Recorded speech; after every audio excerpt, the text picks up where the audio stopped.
Oh my God. I've been on mute this entire time. Okay. Well, that was a really great first minute and a half of the stream. What's up, Nico? Thank you for letting me know. I have my microphone on mute there. That's my B. What's going on, brother?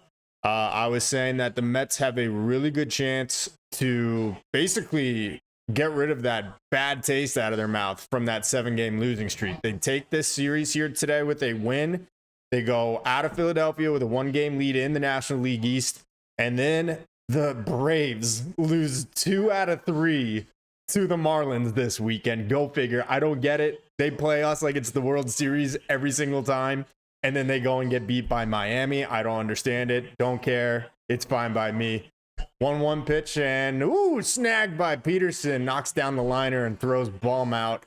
1-2-3 for David Peterson there. Nice to see Lindor get a base hit in the first inning of this one. Obviously, the Mets can't cash him in. I thought Soto got that ball out. I mean, 2 bombs yesterday. I thought he was going for another one here to start this game out, but obviously fell a little short there in right center field. But really liking the at-bats we've been seeing from this team, obviously going back to last night. So hopefully the Mets can put some big numbers on the board once again. But guys, let me know if you have any recommendations for other streaming or like game day apps other than the MLB one. They're all basically going to be like 2 pitches ahead of the actual TV broadcast on Sunday Night Baseball. I don't know how I could do it any better, but I'd like to have it all synced up so you're getting my actual live reaction instead of just, oh, I saw it happen on my computer screen here, and now I'm going to wait for it to happen on TV. That's really not very fun at all. But yeah, really good chance for the Mets here. I mean, look, the 7-game losing streak sucked.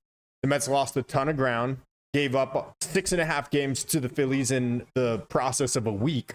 But if the Mets win tonight, they get a 1-game lead over the Phillies in the National League East, and they gain 2 of the 3 games that they just lost to Atlanta because they dropped 2 out of 3 with Miami over the weekend. So, I mean, a really, really good opportunity for the Mets right here.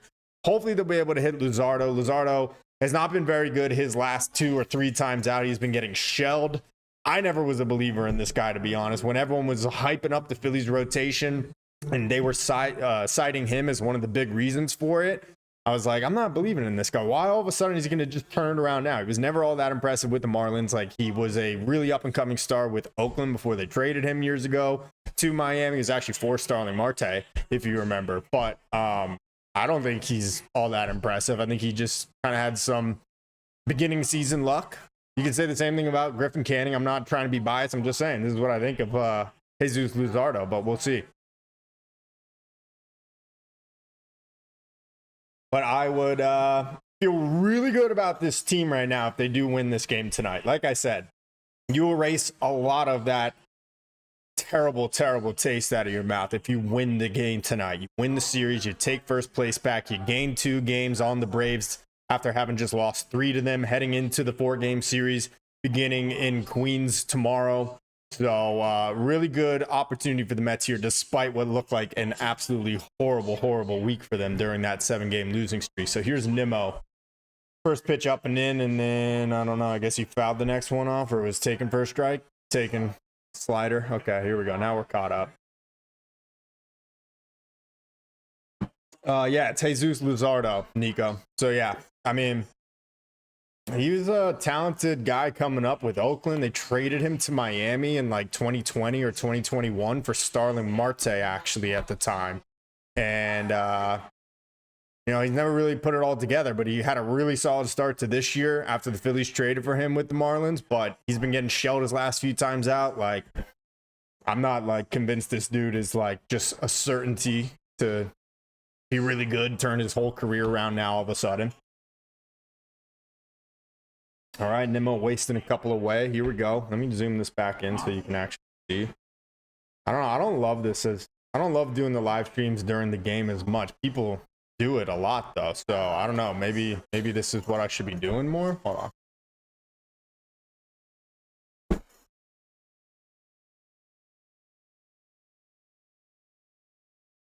All right, here we go, Nims. Let's go, baby. Come on. Get us started here. Got Nimmo, and then who's due up after Nimmo? I know it's a little bit of a different lineup tonight. You got Ronnie or Luis Angel Acuna in the lineup tonight, and Ronnie Mauricio. I think that Mark Vientos is probably going to be back tomorrow for the Mets Braves series. I wouldn't be surprised by that at all. I mean, he started his rehab assignment with AAA on Thursday. So he's gotten a couple games over this weekend. Nimmo grounds one out to the right side. All right. No worries. Buddy Kennedy is playing first base for the I don't think this is a great Phillies team. I'm sorry. Schwarber, Baum, Turner, Castellanos, Real Muto. And then obviously Harper is out right now. But dude, they didn't scare me entering the NLDS last year. Mets took care of business of them. Mets have always played this core of Phillies really well.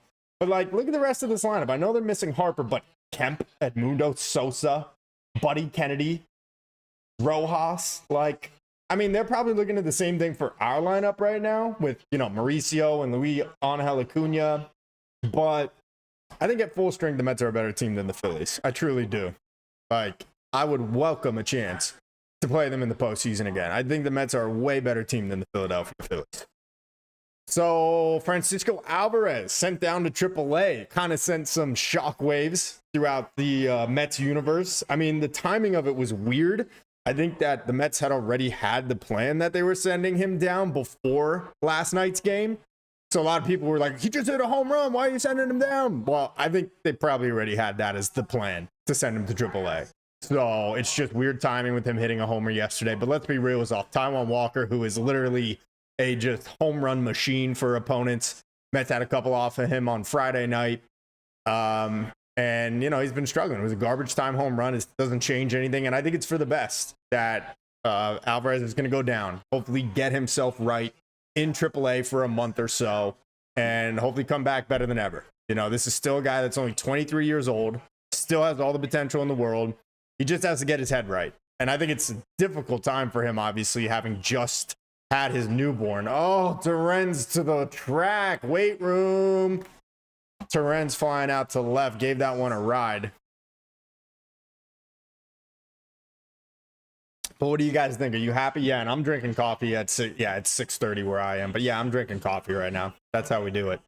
In my Huskers cup. Go Big Red. Not the Phillies. Just the Huskers. Let's see. Nico says, did you know that Marte hit a homer in his first MLB at bat? He was with the Pirates at the time. I didn't know that. That is pretty sweet. Yeah, Starling Marte's put in a nice little career. I remember he came up during that Pirates era of him and Andrew McCutchen and Gregory Polanco, and they were going to the playoffs. They were a really good team in 2015. I remember they swept the Mets that year. And obviously, the Mets that went on to the World Series that season, but the Pirates owned the Mets that season. And in that little era where the Pirates were actually a pretty good ball club for a while there. But yeah, Starling Marte's had a long career. It's hard to believe he's 36 years old now. Still looking the way that he does. Crazy. I don't know what he's doing with the back of that head, though, with the hair in the back. That's weird look. But all right, 2-2 on Taylor. Come on, baby. Let's go. A little 2-out rally. All right, well, they're making Luzardo work at least. I like that. This Phillies pen is nothing special at all. That guy that came in on Friday, though, man, he carved us up. He came in to replace Walker. He got all 5 of the Mets that he faced out, and that felt like a huge momentum swing. That's when the Phillies had their big 7th inning. They scored those 6 runs. All right. Taylor flies out to right. Again, I'm behind. They haven't even thrown that pitch yet. It's still 3-2. So if you guys know of any better little game day apps that I can pop on the screen here that would be a little more synced up to the game, I'd appreciate that. But all right, 1, 2, 3 in the second. Here we go. David Peterson on the mound, our ace. I'm gonna need him tonight. Like I said, I love this. I love the spot the Mets are in. It's hard to believe I'm saying that, but when they lost the 7 games in a row, they dropped 6.5 games to the Phillies. They lose 3 games to the Braves, obviously getting swept by them. Well, the Braves lose 2 out of 3 to the Marlins. And then if the Mets can win tonight, you gain 2 of those games back that you lost to the Braves. And obviously you take a 1-game lead, leaving Philadelphia in the National League East. So really important game for the Mets, if you ask me tonight. I mean, not the end of the world if they lose and they only leave Philly down a game. I even said on Friday in the post-game recap yo, just win one game. Just don't get swept. Don't let this be a 9-game losing streak. They obviously took care of business last night, but I would really like to see the Mets get the dub today. I think it would do a world of good for them as they then go for the 4-game series with the Braves at Citi Field starting tomorrow, especially because the Braves have to fly all the way from Miami up to New York. Meanwhile, the Mets, yeah, it's going to be a late night for them when they conclude with this one, but much easier trip back to New York from Philly. So good chance for the Mets to make up a lot of the ground that they lost during that 7-game losing streak. So, but what do you guys think about Francisco Alvarez? Was that the right call? I think it 100% is. I said it probably a week ago that it was time for him to go down, especially after that play against the Braves in the 8th inning of Tuesday's game when he threw the ball down to second instead of third. I literally said in my stream, I've seen enough. It's time to send him down. He's a mess mentally and physically, not only at the plate, but behind it now. Defensively, it's starting to come out to the field with him. I think this reset down in AAA will do him a world of good. So I'm excited about it. But we're in good hands behind the plate. Luis Torrens is solid. I think he actually is better with more playing time. And then you got Hayden Sanger, who was great for the first month and a half of the season as the team's backup. So I am A-okay with all of that right there. But I want to hear from you guys. Let me know. If you guys do want to do the call in on Discord, we can do that. I'm going to be also trying to get ready for the post-game stream, which will be a second video. So you'll have to watch out for that as well. And I may cut out a little early. But Nico, it's 7:30 for you. Yeah, you're in... oh, I won't say where you are. You already said it, but I won't mention it. But East Coast time. Okay. Who's better out of these three, Sangamania or Peterson? Well, they all have into center field. And right there is Tyrone Taylor to nab the liner. All right, one down. It's a good question. They all have different things about them that detract from them being like a superstar. So in the case of Sanga, you're in New England. I don't want to mention it if you didn't want to mention it. Oscar Faze, go Phillies, boo. What's up, man? Welcome to the stream. Obviously, this is the Mets channel. We do all Mets content here. We're mostly Mets fans, but I welcome the opponents fans as well, as long as everyone's being respectful. So good luck to you guys tonight. I think we'll be duking it out the entire season for first place in the National League East. But back to your question there, Nico. Oh, what's up, D-Rose? How's it going, brother?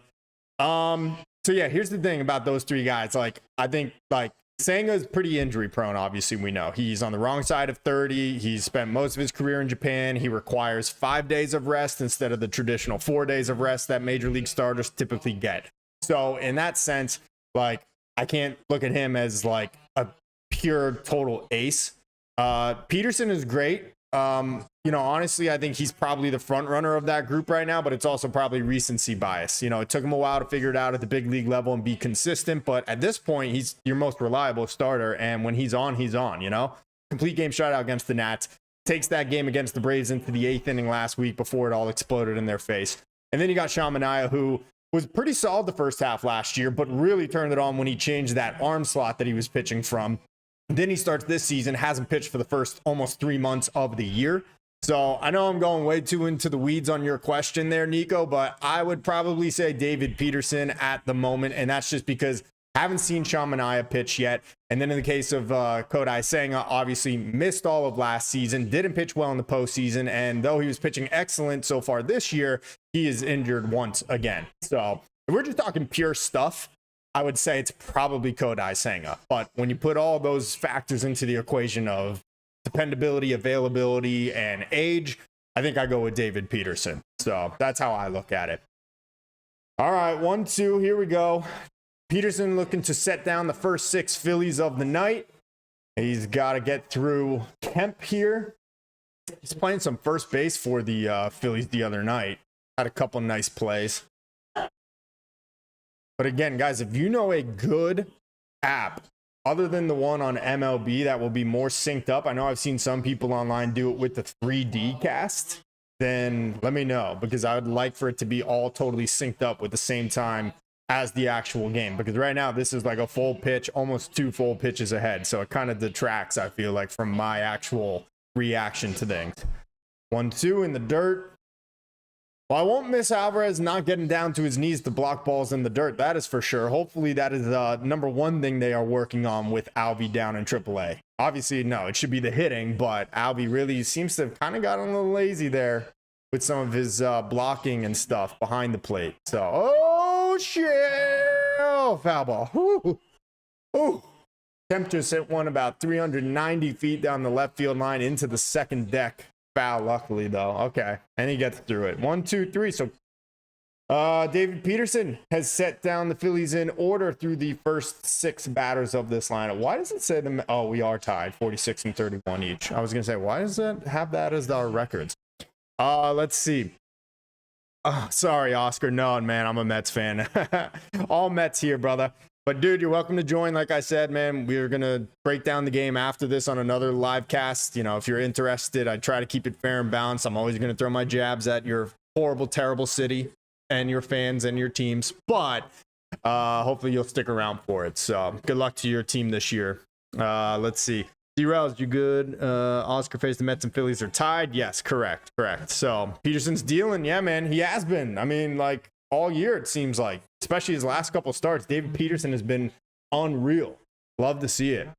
But yeah, so like I said, I think this would be a really important win for the Mets. Is it going to be the end of the season if they don't win this series? No, absolutely not. But it'd be really nice to leave Philly with a 1-game lead, going back to Queens for that 4-game set with the Braves. You pick up 2 games on them after they blew 2 out of 3 to the Marlins. Oh, those Braves. I don't get it. They're going to play us like it's the World Series starting tomorrow again. But then when they play the Marlins, they lose 2 out of 3. I don't get it at all. But it would be awesome for the Mets to be able to take care of business here and leave Philly with a 1-game lead in the East. But let's see. Nico says, my friend is a Phillies fan and we always nab at each other. Yeah, I mean, I only have ever really met 2 or 3 Philly fans in my life. And they were cool people, I guess. But I've been to Citizens Bank Park. It is a nice stadium. I don't think it's like anything super impressive, but it's a nice stadium. It's one of those, like, I think it was built in like, what, 2004 or something like that. It opened. And it's like still in really great shape for being a 21-year-old ballpark. Like, they have all the modern amenities, just like Citi Field. You can basically see out onto the field from the concourse at all different field levels, which is great and you love.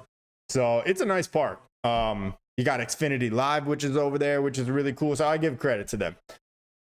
LSU, did they go back to back? They win the World Series. That was actually only about 40 minutes up the street from me where I live currently. And I had a chance to cover the College World Series last season. That is a good time. If you've never been to the College World Series, you got to go out there.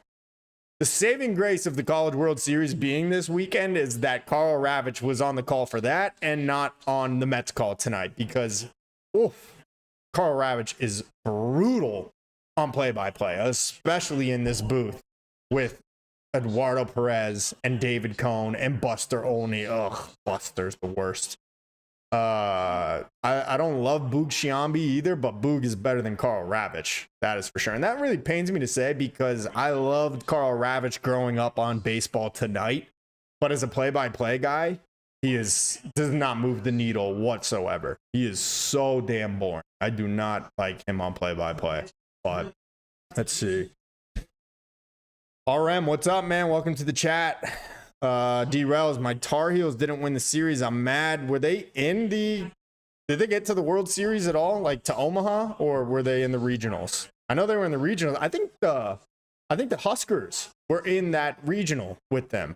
But I could be wrong about that. I'm pretty sure they did go to North Carolina. Like I've told you guys before, I just finished my contract. I was sports anchor for ABC here in Lincoln, Nebraska. So I covered all the Huskers stuff. So I got my Huskers mug right here. But I'm pretty sure they went down and played in the regionals down there against you guys. But how far did North Carolina go, D-Rose? They make it to Omaha or no? I didn't keep up once the Huskers got eliminated. I don't really care much for college baseball. RM, got to sync it up with the radio and listen to Howie. I know. I should. I don't even think Howie's in Philadelphia this weekend because on Friday for the Apple TV broadcast, you can just select the radio feed instead of actually listening to Wayne Randazzo and the play-by-play for Apple. But Howie was not in the booth. It was Keith Rad and then whoever else is like the backup or whatever. My goodness, Ronnie Mauricio, dude, he's just not ready. They got to send him down, man. I'm not even mad at him. Like, he's just not ready, dude. Hasn't played baseball in a year and a half. Oh, here you go. Try to hit some big league pitching. He's just not ready at all. He needs to go down to AAA. There's a guy in the minors that you may or may not know. I'll look him up real quick on the screen here. Joey Meneses, who spent the last couple of years with the Nationals and actually kind of torched the Mets on a couple occasions, but career regular season, 274 average, 322 OBP, a 730 OPS. And the Mets signed him to a minor league deal. I don't know why the Mets aren't considering him to be brought up in place of either Jared Young or of Ronnie Mauricio. The guy plays first base, but I think he's also played some third base as well. Like, he can go around the infield. And so far this year in AAA Syracuse, he's got 4 homers, 35 RBI.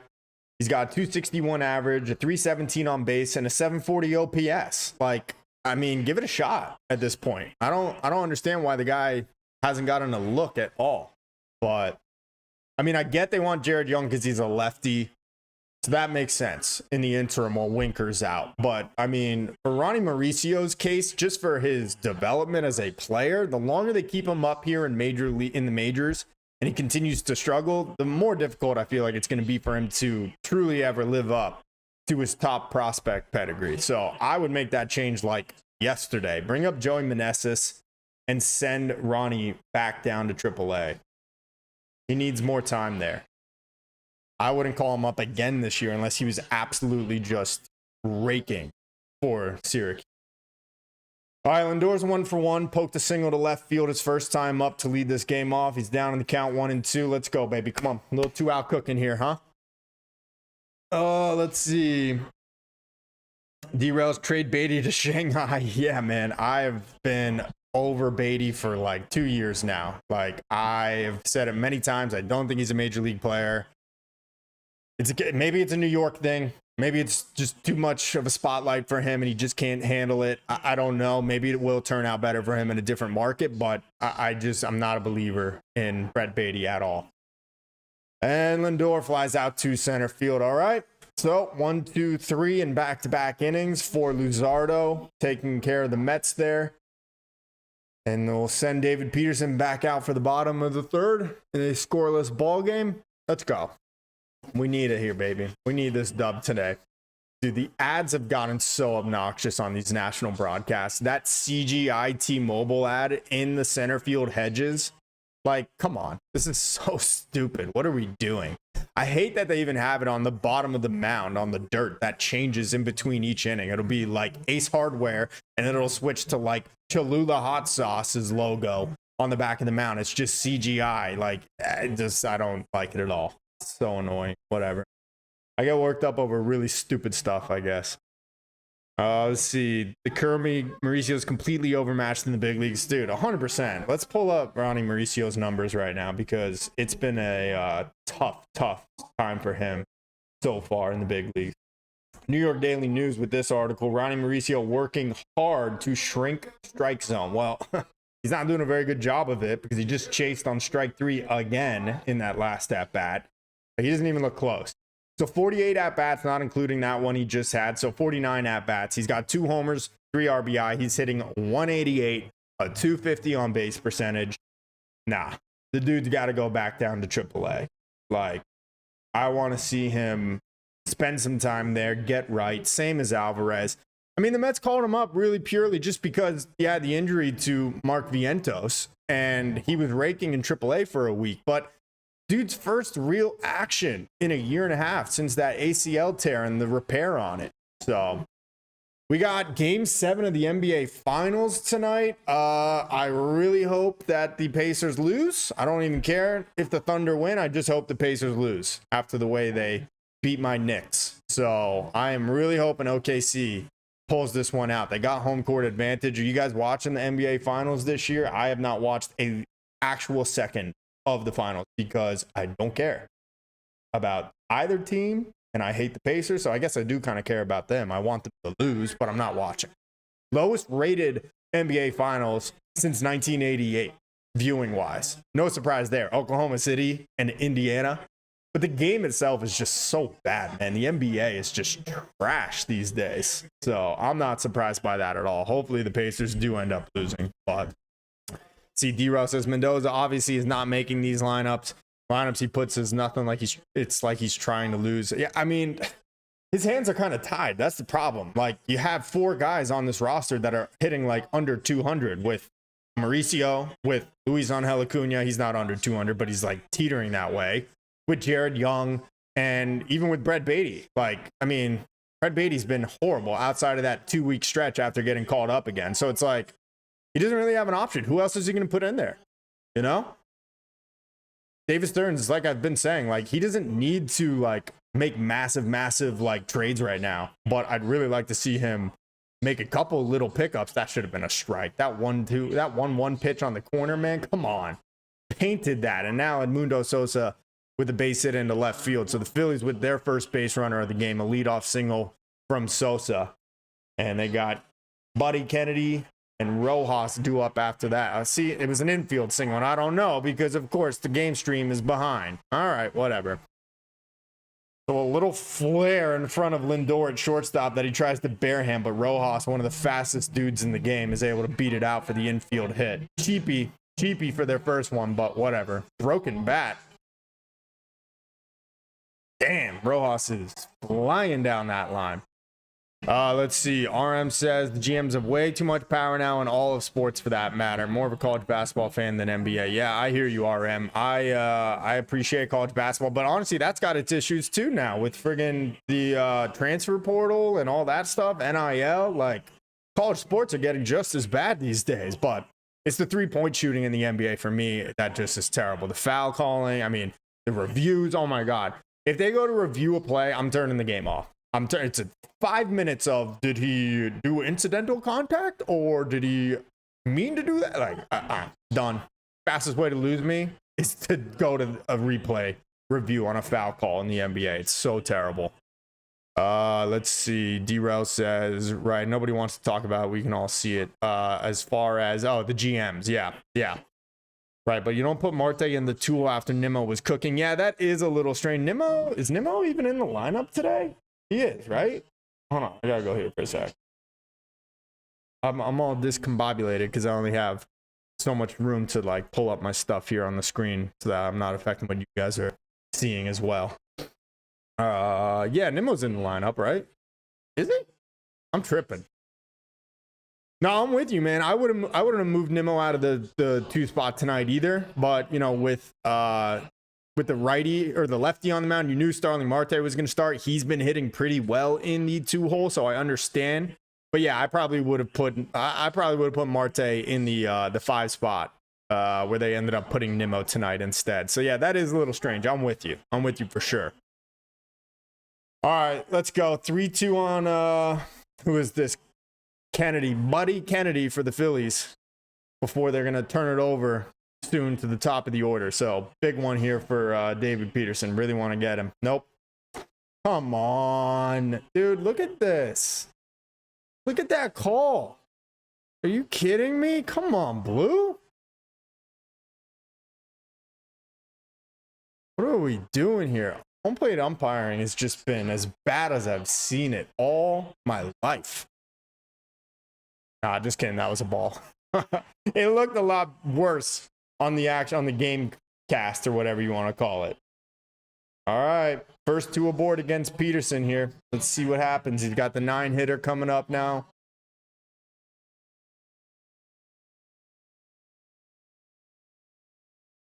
Hopefully the Mets are going to be able to break through against Luzardo. I mean, he hasn't been pitching very well lately. There's no reason why the Mets shouldn't be able to hit him. The lefty, most of this team hits lefties better than righties.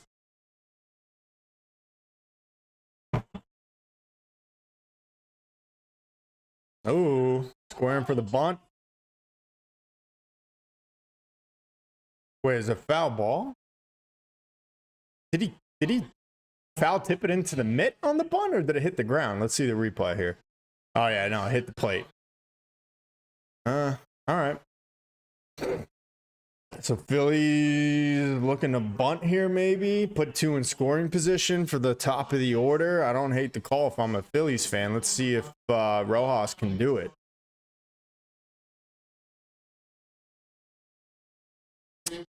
All right, here we go. Oh, whoa, did he get him? Yeah! Let's go, DP! David Peterson with the spinning pickoff move to second. Lindor applies the tag. I think he got him. Yeah, he got him. No replay. Get out of here, you silly goose. You silly little guy. We know David Peterson's got a great pickoff move to first. You rarely see it to second, but that is a huge first out. Way to go, DP. I love it. This is what I'm talking about. I don't think the Phillies are a good team. They're not a fundamentally sound team. They're not talented on the base path. They're not good defensively. They're boomer bust home run hitters. I think their rotation is overrated. Their bullpen is whatever. It's actually not good. So, like, I don't know. I'm not scared of the Phillies at all. Even after gaining 6.5 games on the Mets when they were playing their worst ball, the Mets still find themselves in a tie for first place at the moment. All right, ground ball here. Left side, chopped too slowly, but Mets will take the first out. All right, so 2 down. Very nicely done from Peterson. First 2 runners aboard with the top of the lineup looming. Gets the pickoff move for the first out. Then he gets Rojas to ground into a fielder's choice, and all of a sudden, 2 down. And just the lone runner at first base for Trey Turner. You want to talk about overrated superstars? Trey Turner. This dude is stealing money from the Phillies. I know he's having a better season this year. He does not do anything for me. I used to be terrified of Trey Turner when he was on the Nationals and when he was on the Dodgers for that short little stint before signing with the Phillies. This dude is a bum. Watch him now. Watch him do something right now. Watch. Let's see. 0-1 though. Fouls it away. And then a pickoff attempt. I hate that we are so far behind. Sorry, guys. I wish it was all totally synced up, but this is what we got for now. I wish I could do the actual game. That would be so sick if I could just have the actual game on while talking about it, but that's illegal. So I can't do that. Little sidestep move from Peterson. That's his B move. All right, 1-1 on Turner. So the Mets will have 2, 3, and 4. So it'll be Marte, Soto, and Pete coming up in the top of the 4th. Let's go. Let's put some runs on the board here, huh? 1 and 2. Here we go. Let's go, baby. Come on, DP.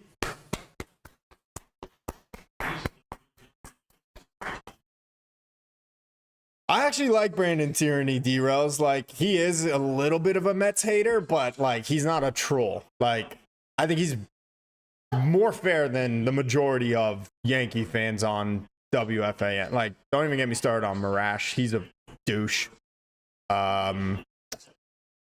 Who else? Keith McPherson. Oh, my God. Most insufferable person ever. He shouldn't even have a job there. He's so bad. So I mean, like, if you're giving, and then like McMonagle is like, okay, Rojas down to second with the stolen base, no chance of throwing him out. All right, that's all right. Here we go.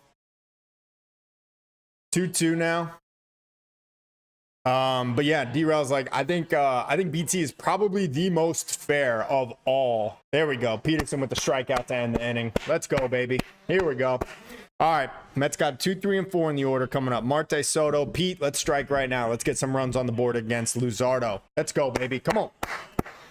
Yeah, I think BT is probably the most fair of any of the Yankee fans and least annoying on WFAN for sure. But I hear you. Sometimes he's a little annoying, but he's pretty based in reality, I would say, for the most part. But sorry we didn't have a post-game live stream yesterday. I was a little busy, but we're definitely going to have one tonight after this game. Hopefully the Mets taking their rightful place in first place in the National League East with a dub tonight, and it's a happy recap, but we shall see. RM says he likes to poke Mets fans. That's for sure. Yeah, he does. He does. They all do. And like, you know, like the Mets fans on the station will do the same thing to Yankee fans. So it's a good back and forth. I have not been listening to the fan at all for the last like month. And I used to listen to it religiously every single day, almost all the shows, skip through the chapters on the Odyssey app. But lately it's been a bore to me. Boomer and Gio just want to talk about their golf game all the time. Gio's so annoying, honestly, at this point. Just he's terrible golf too. It's hilarious. But a lot of people hate on BT and Sal. I actually kind of like that one the most. I normally was always an Evan fan, of course, with Joe when it was Joe and Evan. And then when he was with Carton, oh my God, I love Carton. I don't care what anyone says. I think Carton's the most entertaining radio person in the world. But Evan and Tiki is such a bore, has no idea about anything baseball. All he knows is football. And even that is pretty surface level stuff. He gives the perspective from being a former player, but Tiki does not bring anything to the table at all. He is such a bore. And then you got those two numbnuts with the squeaky voices on that show that never shut up. They are just, that show has been totally ruined by those two guys. Let's see.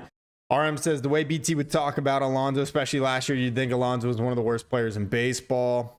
D-Rels, I don't know. You should have heard him today, but I hear you. Yeah, you can't accept the Mets are better than the Yankees. He's still salty about Soto. Yeah. I mean, dude, the Mets are better than the Yankees. Like, I don't think the Yankees are a good team. They are AL Central merchants. They get to play the AL Central, who all just quiver at the feet of the New York Yankees for whatever reason. I don't get it. But I mean, I don't think the Yankees are a great team at all. You take Aaron Judge out of that lineup, they are cooked. They are done. They're lucky that he's healthy. If he's not healthy, if he has to miss any portion of time, the Yankees are in big trouble. You remember then Yankee fans were saying that we got Trent Grisham and Ben Rice. We don't need Juan Soto for the first month of the season. They were actually comparing their numbers. Yeah, haha, that lasted not. And Austin Wells was going to be the next big time catcher in the big leagues. Okay, how's that going? Got a cool mustache though. All right, here we go, Marte. 1 and 2, and a little chopper back to the mound, and Luzardo fields his position and throws on to first. All right, here comes Soto. Let's go. We need Soto. More Soto. I call Soto John Smith. That's how I refer to him to my girlfriend. Just because Juan, John, Soto is kind of like Smith. It just seems like the most like generic name, you know, in the Dominican Republic. Juan Soto, John Smith, same for like English in the United States. So here we go, John Smith. Let's go, baby. Hit another nuke. Soto absolutely rakes against the Phillies. I love it so much. Love these boos he's getting from them. Those animals in Philadelphia. Just the worst type of people in the world. Awful. Awful people. Ooh, I think he got one there on that first pitch. Yeah. Ooh. It's about damn time, man. They weren't giving us the calls on Friday. That home plate umpire from Friday was horrible.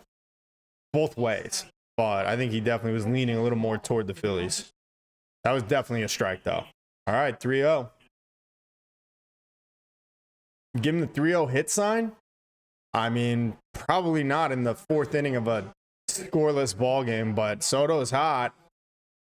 Get Luzardo a little out. No, it doesn't matter. Ball 4. 4-pitch walk for Soto. Mets got a man aboard for Pete. Here we go, Pete. I wonder if I could. Let's see what happens. See if I am behind it all.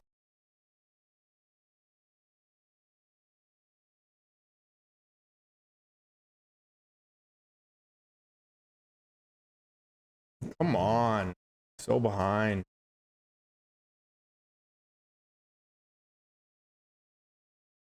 What did I say? What's so funny, D-Rails? Pete flies out, first pitch to center, and I haven't seen it yet, of course, because this stupid delay. Stupid. See, this is why I don't like doing the live streams during the games. I'm just seeing all the stuff happen here on the game day instead of actually on the game itself. Am I lagging for you guys? Is it buffering? Because I don't know what's going on here. Oh, that's tough, Pete. That's tough. Yeah, it's lagging for me, at least what I'm seeing. Hopefully it's not on your guys' end. You're seeing everything. All right, here we go. Here we go.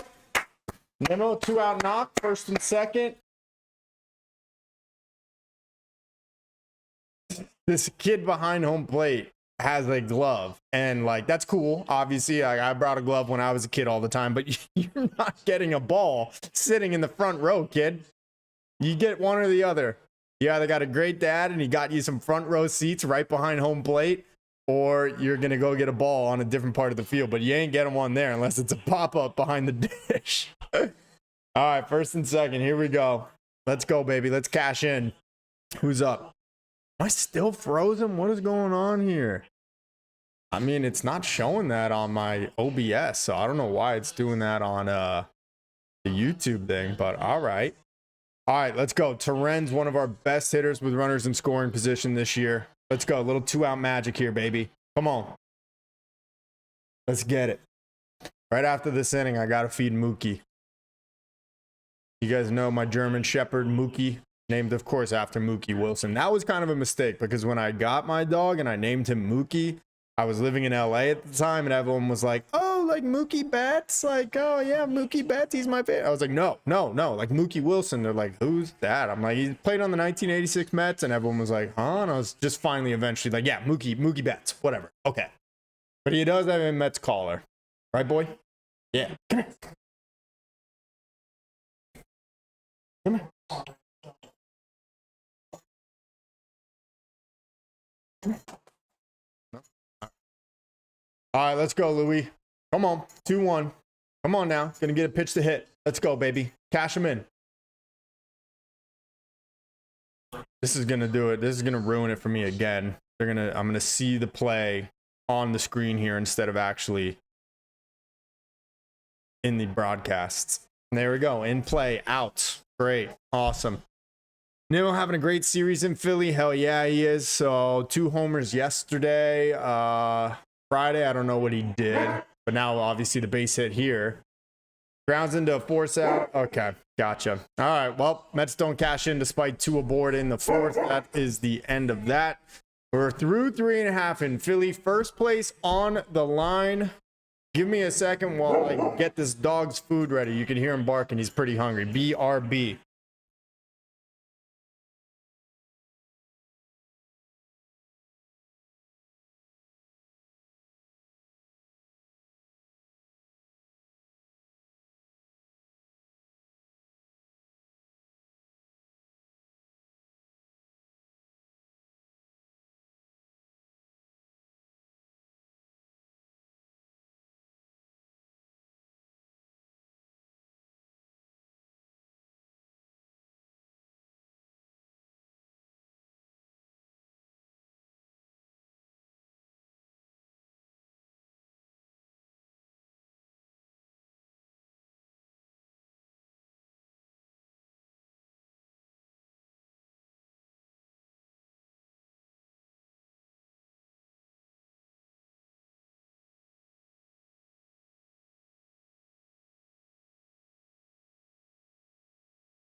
All right, we back.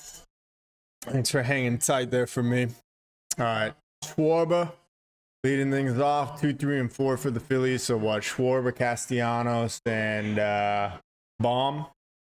Schwarber, Baum, Castellanos. Okay. Oh, there it is. All right. Well, Phillies go up 1-0. Schwarber hits a bomb. Damn.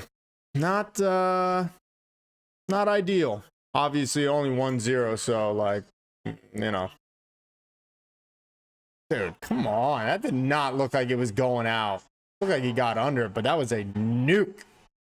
Hit the top of the hedges in that fake CGI board up there in center. And all right. It's only a solo shot, but Mets haven't done much of anything against Luzardo. So can't stand Kyle Schwarber. The Mets should sign Schwarber this offseason. He's a free agent. Phillies tried offering him a deal already this year as part of an extension, and he rejected it. He said it was not an insulting offer, but it was not what he's looking for. I'd love to see the Mets sign Schwarber, finally get a freaking DH for this team, and get him out of the Phillies. I'm so sick of him. Oh my God, he's so annoying. Boom, laced that one in left center, but Nimmo was shaded over there, luckily. I mean, they've hit Peterson a little bit today. They've had a couple liners, but whatever. I ain't worried. It's only 1-0. Still got 5 more ABs. Schwarber's so damn annoying. God damn it now. Dude, they are just first pitch attacking Peterson now. Again, this one's going to be for a double down the line, I think. Yep. All right. So their first pitch sitting on whatever Peterson's throwing, so he's gonna have to do something, either start pitching backwards or I don't know. Let's go. Keep this run off the board. Keep it 1-0, and that's a win. That's a dub. But yeah, I mean, Schwarber, like I said, is a free agent at the end of this year. I'd love to see the Mets sign him. That would put this lineup over the top.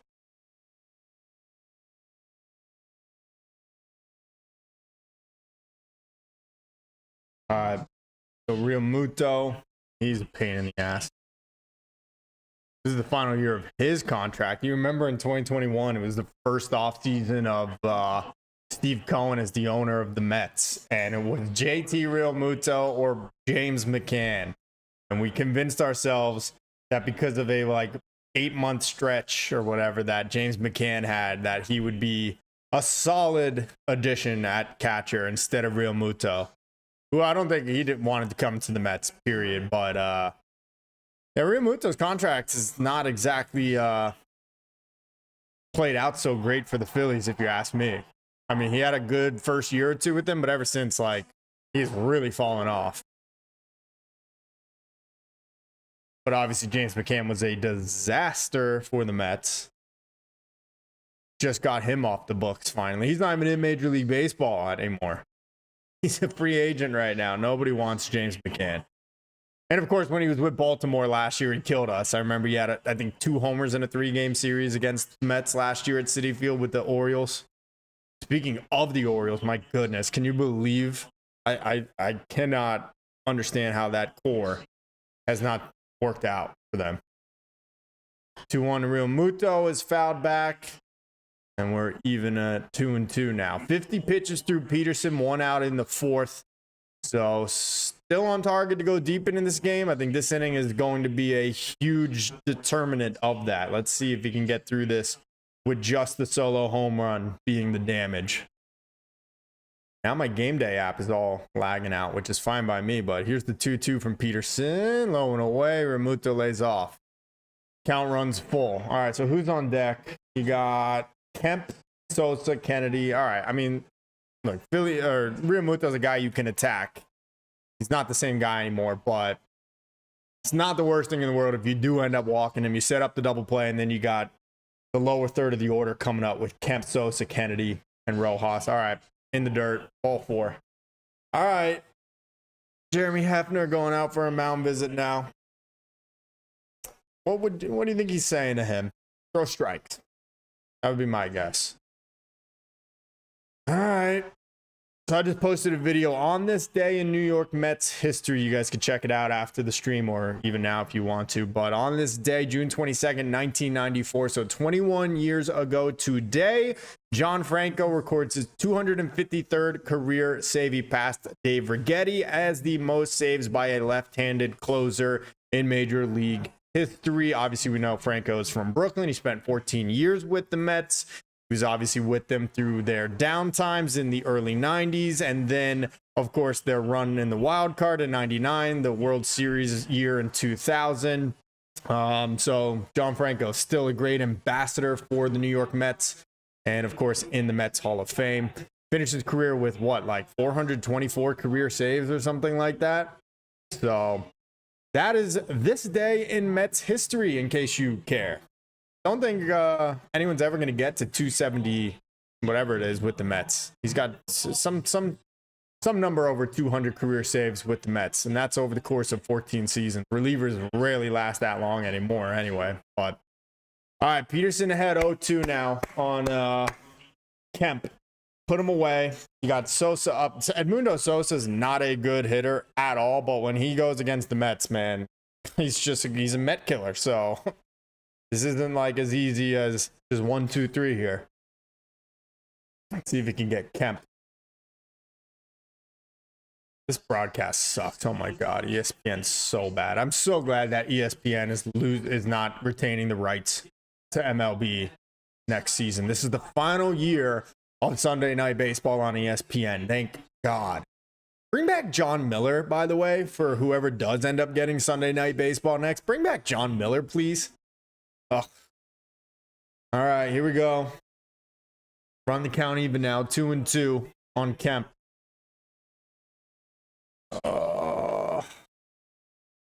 Really making us squirm here, David. Otto Kemp, finance major at Point Loma Nazarene University in Capistrano Beach, California.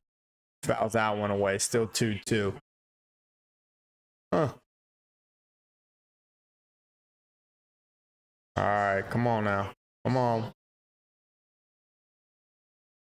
Go. Need a strikeout or double play. I'll take a double play. Gotta get out of this inning with it 1-0. Don't let the Phillies get any juice. Big momentum swing moment right here.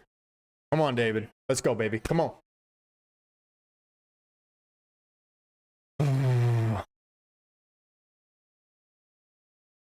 Oh, come on.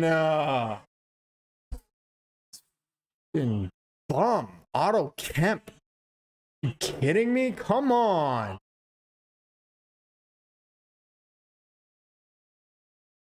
Here it is. Now I'm going to actually see what happened, but ground ball left side, off the glove of Lindor and into left field. Here comes Castellanos to score with the second run of the inning. On to third, it goes Real Muto, and it's runners at the corners. 1 out, and the Phillies are up 2-0. Come on, man. Kidding me? The 6-hitter, Otto Kemp? Come on. God damn it. Gotta strand Real Muto here, man. Can't be 3-0. God. Phillies. Annoying, man. That's it. That's the game.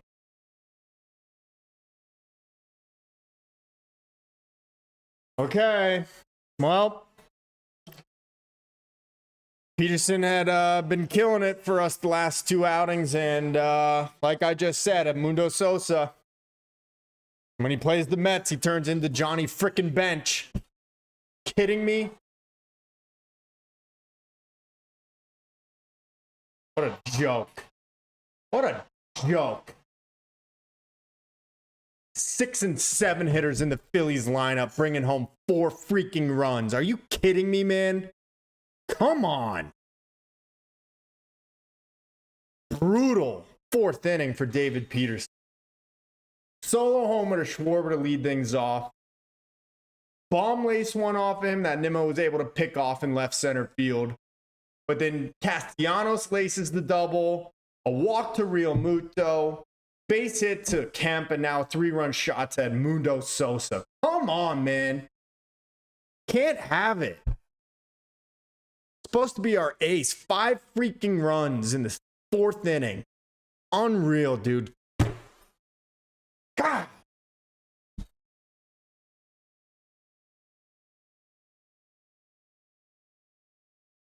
I'll live with Castellanos hitting a 3-run shot. I'll live with Bomb or any of those dudes. Edmundo Sosa. Get the hell out of here, man. Come on. I'm not looking so good for the Mets trying to take 2 out of 3 and leave Philly with a first place lead.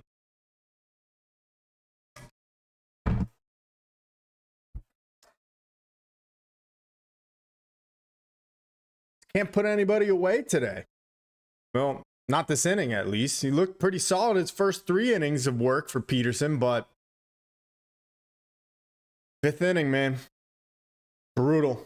5-0, man. I don't see the Mets putting up 5 runs right now.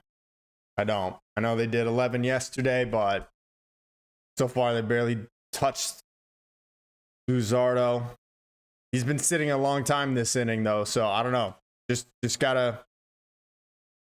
gotta chip away now. Get a couple runs each inning.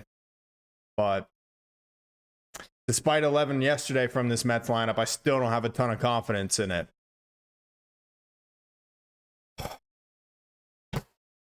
So damn frustrating, man. Come on.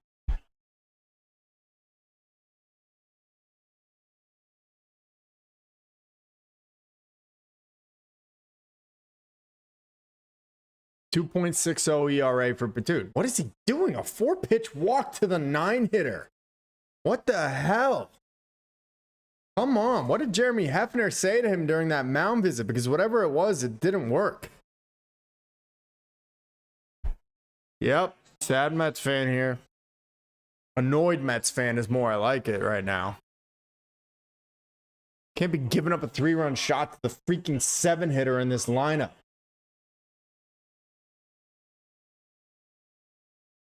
Four-pitch walk to the 9-hitter now. Come on, man. And now another ball to lead off the first pitch to Trey Turner. 5 straight balls from David Peterson. This is 2022 David Peterson right here. This is not the new refined David Peterson that we've all come to love. Come on, man. Get a grip. Oh my God. What the hell is going on, dude? Better get that bullpen up. Not ideal. I can't believe the Mets don't have a day off tomorrow. Obviously, they played Tuesday, Wednesday, Thursday against the Braves, came right up to Philly for 3 this weekend, and now they got a 4-game set beginning tomorrow in Atlanta. And if the Mets have to dip into the bullpen this early, come on, dude. You got to make that play. Oh, you got him. He's safe.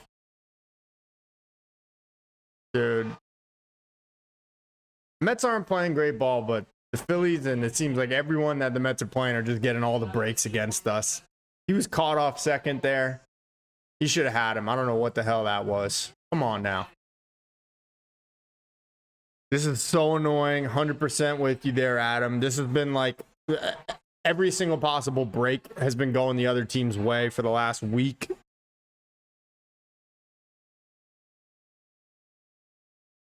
The tide will turn. The tides will turn. I thought they did yesterday with how well the Mets played, but obviously not the case. Although right now they're bombing Peterson. Who's hurt? Pickoff attempt. Someone's injured now. It hasn't happened yet on the broadcast of the game. Let's see. Hopefully it's not Peterson. Oh, Jesus. Oh, Rojas is hurt. Uh-oh.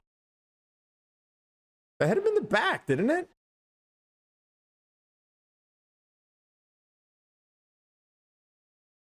Dude, just get out of this inning. Come on, man. What are you trying to pick him off? You got to keep it at 5. 5 already feels like an impossible task right now. But anything more, and forget it. Might as well just turn the freaking game off. Not the outing you were hoping from your ace in Peterson today. I know it's only June, but like I said, this would have been a really nice win. It's still possible, but would have been really nice to take 2 out of 3, reclaim first place, gain 2 games back on the Braves over the weekend. But Mets offense has got their work cut out for them, and it may get worse. Peterson more concerned about pickoff attempts right now than trying to throw strikes here. He's thrown 5 straight balls and then gives up a single to Turner. 5 runs already across in the inning. Why don't you just focus on the batter here? Give me your best stuff. What the hell? You got to hit. Oh my God, that was weird. Trainer just moved the chain off his face. Okay. Some weird stuff going on in Philly. I don't know if YouTube has actually got my thing, like my camera live, because it's frozen for me here, but not on my OBS. Everything looks good here on my end. But all right, here we go. And another ball. Okay. Peterson really can't find the zone right now. And when he is in the zone, the Phillies are hitting him. He was cruising those first 3 innings, man. I don't know what happened. Zeros, whenever the Mets pitch bad, they can't score. When they pitch good, the bats come alive. Yeah, I mean, I think it makes sense. He's got Schwarber against. The Phillies have batted around +1. Thank God. Finally, a nightmarish 4th inning comes to an end. The Phillies send up 10 batters. 5 of them score. Starts with the Kyle Schwarber leadoff homer. A base knock to bring in another, and then a 3-run shot from Edmundo Sosa as Pete Alonso is able to very scarily make the catch in foul territory. All right, Mets bats got to do something here, guys. I'm going to stick with you at least through this half inning, and then we'll see. I might just start getting the post-game stream ready, which sucks. Doesn't seem like it's going to be a fun one tonight. Sosa, dude. Put one right between his numbers next time, that bum. BRB, we got to feed Mookie.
Mets need at least 2, maybe 3 right here this inning. Come on.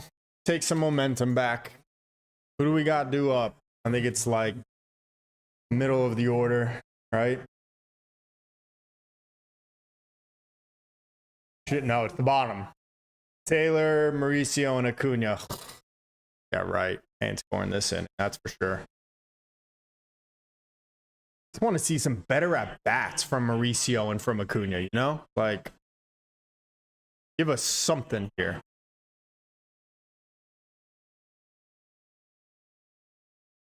Whoops. I want you guys seeing that. Just kidding. My cousin just texted me, Mets are really sucking right now. I said, yep, this blows. Yeah. All right. Taylor leading things off.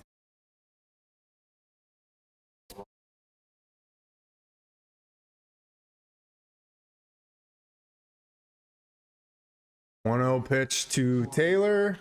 Hitting the right center field. Going back is Rojas. And he'll make the catch in front of the wall. Okay. Oh, hey guys, this is not fun. Again, I said in the beginning of the stream, look, it's not the end of the world if the Mets don't win tonight. I would like it, obviously, but not the end of the world. Mets just need to turn, play better baseball moving forward. And it is quickly 1-2 on Ronnie Mauricio. Ronnie's much better from the left side of the plate. We know that. I don't know. I don't even want him hitting from the right side of the plate at this rate. Just focus on one. Mets talk with Hayden must be nice for the bottom of the lineup to hit. I wouldn't know anything about that because the Mets have Javi Baez 2.0 and another quadruple A players striking out. Yep. Dude, the bottom third of this order is horrible. I mean, I've completely given up on them getting anything out of Mauricio, Acuna, out of Brett Beatty when he's in the lineup. When Francisco Alvarez was here, obviously. Jared Young, God forbid. But it is a real problem. The Mets 6 through 9 on any given night is like a cakewalk for opposing pitching. Meanwhile, you got the Phillies 6, 7, 8 hitters doing a ton of damage against the Mets tonight with Kemp and Sosa and Rojas. Pain in the ass. And Ronnie Mauricio is down swinging once again. Please. He's got to go back to AAA. We can't do this anymore. You got to call up Joey Meneses. Somebody. Drew Gilbert. Ronnie is not ready to hit big league pitching. Just throw him sliders, feed him sliders. He will swing over all of them. Then you got Luis Acuna. First of all, that first pitch was inside. Thanks a lot, Blue. And it's 0-2 right away. Not the inning you wanted to see the Mets come back with after giving up a 5 spot to the Phils in the top half. Or the bottom half. That hit him?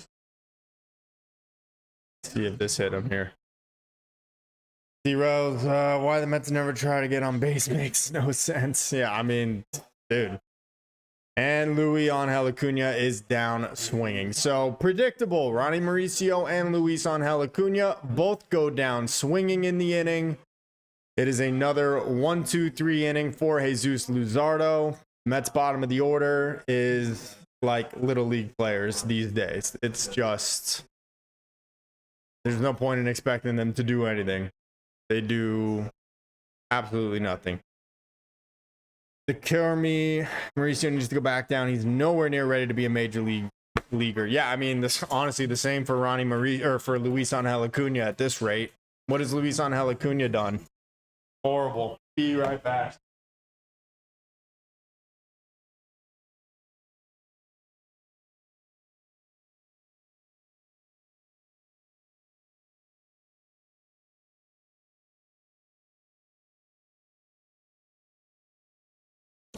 Man, just a clunker of an inning from Peterson. The Mets bats looking lifeless again.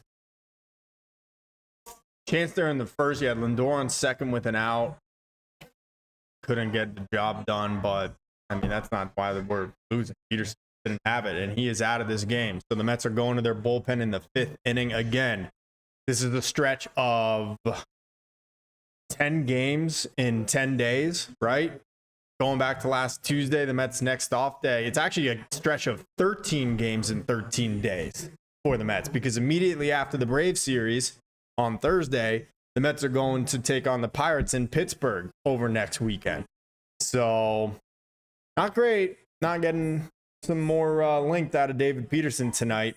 And it puts the Mets bullpen behind the 8 ball now, leading into the Braves series tomorrow. So, don't love that at all. Obviously, the fact that he gave up 5 runs, but now that we got to go to the pen, not great either. Who is coming in to pitch for the Mets right now? Game day app suck. Chris Davinsky. Oh, God. Dude, this is what I'm talking about. David Stearns needs to go and make some additions to this roster. I'm not asking for Aroldis Chapman right now or anything like that, but there's got to be some better options available. There's got to be some trades you can make with a team like the Pirates or the Rockies or the Marlins that are totally out of it, or the White Sox, to get some kind of middle of the road type of player, you know, not a Chris Davinsky pitching in games for us, not Ty Adcock and whatever the hell, Garza, Justin Garza. Brutal. This is not fun. Not fun at all. Oh, now I gotta see Derek Jeter on my screen. Oh, make it stop, please. These national broadcasts, please give me SNY back. Woo. 93 right down the middle, and bum swung and missed. That ain't gonna work for very long there. Yeah, Everyday Mets, David Robertson is available. Like, I'm guessing he doesn't want to pitch anymore. He's probably just living the retired life at this point, because I have to think the Mets probably would have called him already. I suggested that right when AJ Minter went down, and that was well over a month and a half ago, because Robertson actually gets lefties out better than he does righties. And he would have been a good replacement if he was interested in pitching. But he's 40 now. He pitched last year with Texas. He had pretty good numbers. But I imagine he's probably just interested in being retired at this point and being done with playing ball. Otherwise, I'd love for Robertson to come join this bullpen right now. And he goes full on the first batter he faces. So this is not an ideal scenario. Mets are already trailing 5-0, and they got Chris Davinsky pitching. Don't love it at all. It's really not anything just out there on the free agent market as far as relievers. Take a look. MLB relievers free agent. Got David Robertson. I don't know who else is available. I'll go to Spotrac.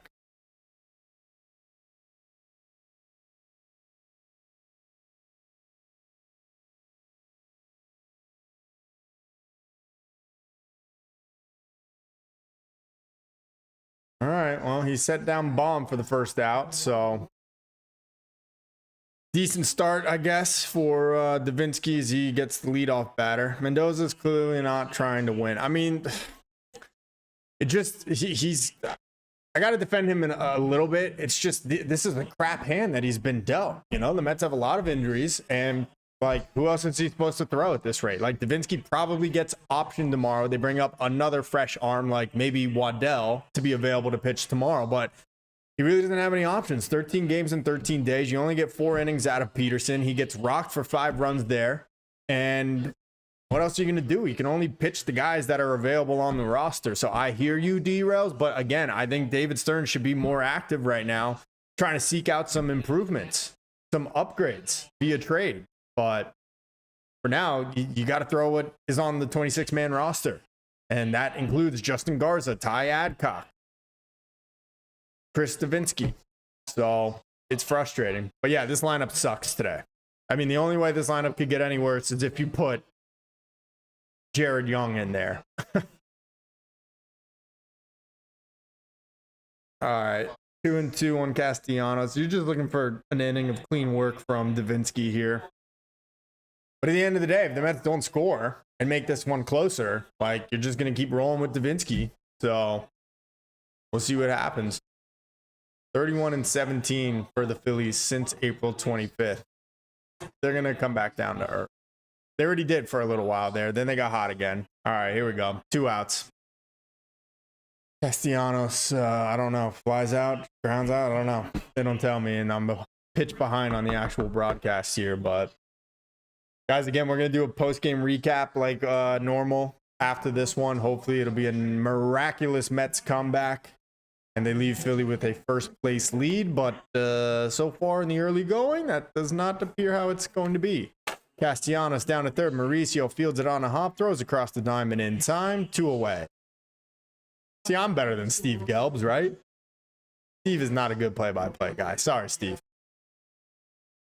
Why would you sit Jeff McNeil? Yeah, that's a good point, D-Rails. I don't know why Jeff McNeil did not get a start today. And I guess it's because you need a third baseman right now, right? So, like, you could have kept Mauricio in there and then put McNeil at second, but I guess you want to get Acuna. So I would have maybe put Acuna at third We know McNeil's played third, but he's not a very good defensive third baseman. So you could have done Acuna at third and then McNeil at second. I don't understand sitting him today. You definitely wanted his bat in the lineup to try to win a series with first place on the line. I don't get it either. You're spot on there, D-Rails, 100%. All right, so Realmuto grounds out to short, so it's a 1-2-3 inning for Chris Davinsky. Who'd have thunk it? Not me. Not I. But Mets bats got to start doing some stuff, and it starts with the top of the order now. Lindor, Marte, Soto, due up here in the top of the sixth. Mets have to start chipping away now if they want any chance of winning this game. Guys, by the way, I'm Tony Metro. If you're new to the channel, be sure to subscribe if you are not already. Daily Mets content here. We do post-game recaps. Today, we're just messing around, doing a live stream during the game. So I'll see if I continue to do this in the future or not.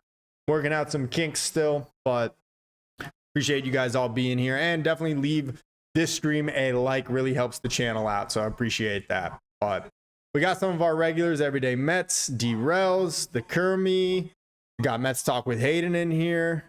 Adam, I don't think I've seen you before, but welcome, man. If you're still in, appreciate you tuning in. RM has been in many times. Nico, of course, I don't think he's here any longer, but Nico is a regular as well, so I appreciate all you guys tuning in. Everyday Mets says Luzardo's really tough on lefties. Yeah, he is. So I guess that's the reason. But honestly, like, are you going to get anything better out of Ronnie Mauricio hitting from the right side than you would from Jeff McNeil? I don't think so. I would have started McNeil for sure. And then you're getting nothing out of Ronnie Mauricio. But again, just like, why are you throwing Chris Davinsky there? And why are you pitching this guy? You know, like, it's just the hand that Mendoza's been dealt with all these injuries, both in the pitching staff and to the position players. No Jesse Winker, no Jose Siri. Brett Beatty's a lefty, so whatever, and he's not even very good anyway. So not tripping about no Brett Beatty in the lineup, especially with the lefty on the mound. But it is what it is. There have got to be some upgrades. I would give Joey Meneses the call right now. I'd bring up Joey Meneses right now. Send Ronnie Mauricio down to AAA. When you get Mark Vientos back, I'm putting him as the pretty much regular DH, and I am going to look to acquire a third baseman at the deadline. Eugenio Suarez, 25 bombs, 250 average, something like that. That'll play. Mets should be all over that if the Diamondbacks fall out of the race further. I like Ryan McMahon from Colorado. Pirates got Brian Hayes. He's not lived up to that hype. So I'm not really interested in Kid Brian Hayes as a third baseman, but there's definitely got to be some improvements made, and I'm ready for a starting pitcher or for a starting position player.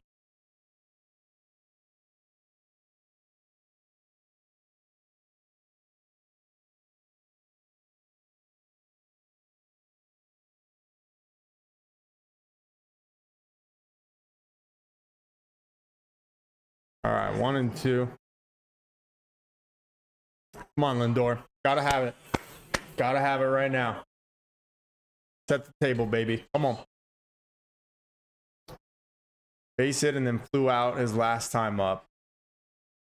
Game is going by quick. Top 6 already. Started an hour and a half ago. I guess we're about on target, right? Oh, come on. Oh, God. Dude. Sucks. I was chirping a lot about Luzardo not looking all that great lately, and he's shoving against that. Just weak contact. Another ground ball out. Man. 3-run homer to Edmundo Sosa. That is going to stick in my craw for a while, man. I don't care how this series goes. I don't care if the Phillies do end up winning tonight. I don't think they're a better team than the Mets. We're going bad. They're going good. Let's see when things even out. But obviously the Mets had that sweep in the beginning of the year of them at Citi Field. And now another ground out. Jesus. Come on. How many in a row is that for Luzardo? There's got to be like 9 in a row almost or something like that, right? I think the last guy to get aboard was Nimmo with a base hit. Was that the last guy to get on base for them? Damn. Marte grounds one to the right side. Picked on a slide from Rojas or whoever, Sosa, and he makes the play. 2 away. Everybody's just playing their freaking A game against the Mets right now, and it's getting so annoying. Whatever, I ain't worried.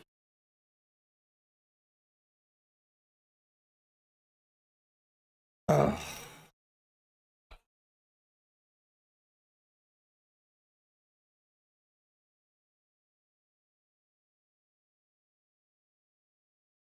All right.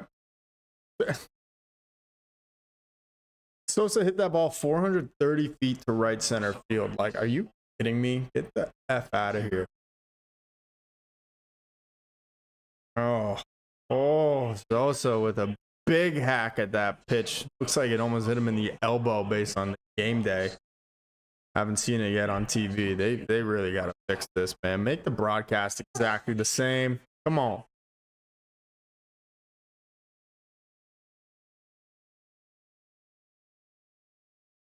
Let's go, Soto. 2-2. Ooh. That'll get the crowd pumped. Well, the good news is he's at 89 pitches. I wouldn't be surprised if this is the last inning for Luzardo. And the Mets can get to this Phillies bullpen. Soto loves that ball up and in, and he cranks some of them out, but also sometimes he has some ugly looking hacks at them too. Keep working that count. Let's go. Get him to... I'd love to say, even if the Mets don't score this inning, if Soto can work a walk in this at-bat, nah. Okay. Oh, my God. That's like 9 in a row. 8 in a row. I don't know. Mets haven't done crap against Luzardo tonight. Hopefully that's his final inning. He's only at 92 pitches, but we'll see if Thompson gives him the early hook. He'd had a couple of bad starts lately. Maybe this is like a good positive time for them to take him out. So hopefully that's the case. I don't know what. Oh, it said he went down looking. No, he went down swinging. Oh, God, I hate Philly fans. They're the worst people in the world. Yeah, we haven't seen Kerkering or Strom, but I mean, we own both those guys, so I ain't worried about them. Bring them on. We hit them in that first series. We hit Kerkering last year in the playoffs. I ain't worried about them at all. Strom is trash. Strom's a bum. What's up, Stoney? How's it going, man? Welcome to the stream. Appreciate you tuning in. Not a great game for the Mets so far. David Peterson blowing up in the 4th inning. 2 homers in that one, including a 3-run shot to Edmundo Sosa, and find themselves trailing 5-0. Mets looking for the rubber game, but it's not looking good right now. We will be doing a post-game recap, so I may tap out on the live stream during the game a little bit early as I prepare for that. But we shall see. No, let's not try to get on base. That'd be crazy, right? I mean, Luzardo's dealing, but seems like this feels like every other game during this stretch where the Mets offense just goes totally limp. Feels like yesterday was the outlier, which it is. You hit 7 solo homers in a game. That doesn't happen. That's a record.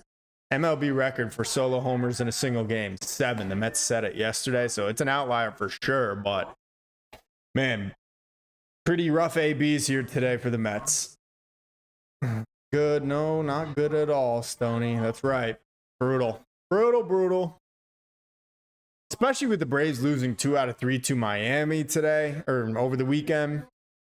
I mean, you could have erased a lot of the crappiness of that 7-game losing streak. You could have gained 2 games on the Braves that you lost, and then you could have obviously got back into first place by a game, but the Phillies are taking it to us again here today. So it is what it is, man. Let's be ready to play the Braves tomorrow. Otherwise, we'll see. This game's not over yet, but Mets offense hasn't given me anything that would indicate that they're ready to mount a comeback here. That's for sure. Only possibility. I mean, they got 2 hits tonight. Lindor led off the game with a hit. Nimmo had a hit in the 4th inning, and other than that, nothing. I don't even know if the Mets they've drawn 1 walk, I'm pretty sure, this game. Soto drew a walk. I think that's it.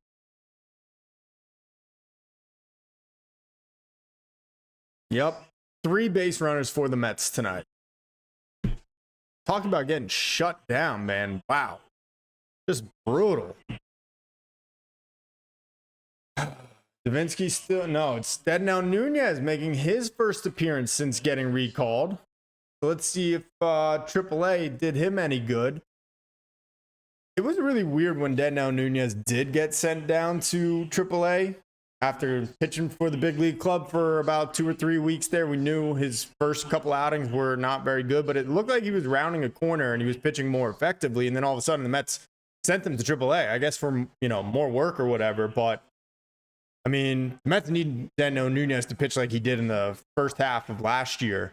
And that'd be a nice weapon to get back in this pen. Gets a leadoff hitter out. This Otto Kemp has got a very punchable face. Oh my God, I really don't like it. Look at this clown. Okay, so Frankie Montas is going to make his first start of the season on Tuesday against the Braves. And if you guys didn't know, Chris Sale was just put on the injured list with a rib injury. I can't imagine it has anything to do with him laying out for that ball in the 9th inning against Juan Soto, but maybe could be an hit. So no Chris Sale for the Braves this week. Haha, sorry. I wonder if Peterson was tipping his pitches that inning.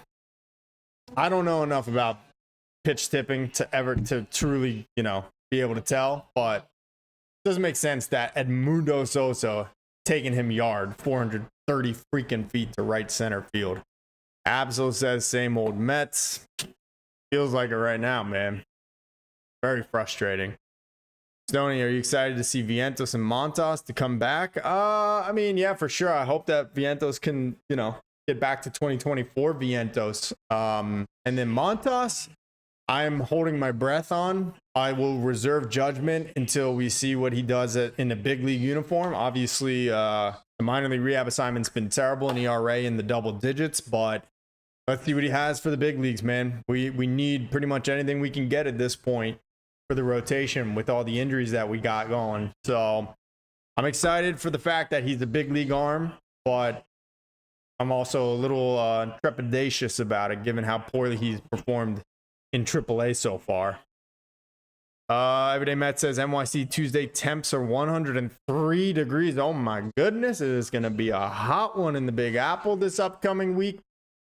ESPN's got a graphic up. Mets starting pitchers on the IL. You got Kodai Senga, Tyler McGill, you got Sean Manaea, and you got Frankie Montas. So we know Montas is coming back. He will make his first start of the season on Tuesday against the Braves. And then Sean Manaea is expected to come back the first week of July, which is exactly when the Mets will be taking on the Yankees for the second edition of the Subway Series at Citi Field. So I think his first start will be against the Yankees in the Subway Series. And Edmundo Sosa, like I said, Met killer. Dude's a career friggin' scrub, but plays against the Mets, hits a double just like that.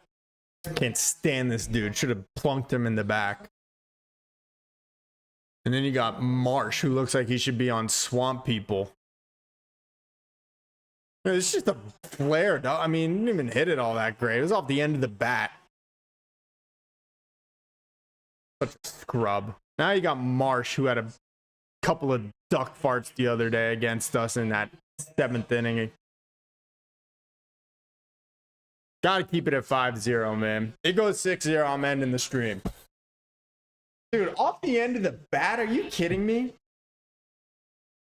It goes 6-0. I'm ending the stream so I can get ready for the post-game stream. That's the reason why, but test here for Deadnow Nunez. Like I said, we need this dude back. We need this dude to be first half of 2024 Deadnow Nunez. All right, there we go. First pitch swinging is who is it? Rojas? No, Buddy Kennedy. What does he do though? I don't know, because the stream is, or the broadcast is behind.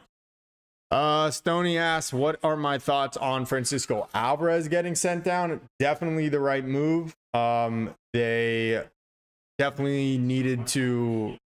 Well, Alvarez, sorry, I'm distracted here. Up the middle, right where Lindor's playing. Okay, good. All right, 2 down. Rojas down, or Sosa down to 3rd, though. Got to strand this run right here.